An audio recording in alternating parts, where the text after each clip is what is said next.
There are a few things in this game that reduce enemy saving throws, but not a ton. Probably because that's a pretty potent thing to do, right?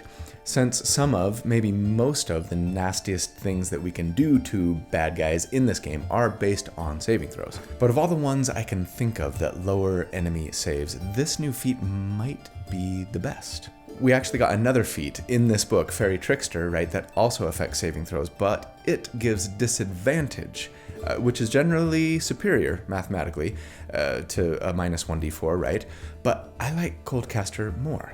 Not that we couldn't combine them, potentially. But why do I prefer Coldcaster? First of all, the debuff just automatically happens when you land an attack. The enemy doesn't get to save against it to avoid having their future saving throws reduced, as is usually the case with this mechanic, and as is the case with the Fairy Trickster feat, which requires us to land an attack first and then they get to save against potentially having their saves with disadvantage, right? And generally speaking, landing an attack is more reliable than hoping an enemy fails their saving throw. You can get advantage on attacks. There are lots of ways to add multiple attacks every round.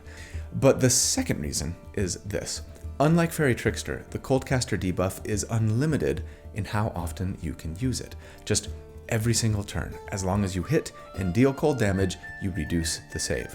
All day long, once per turn. And yeah, even though it's limited to cold damage, it most definitely does not say that the cold damage has to come from a spell, now does it?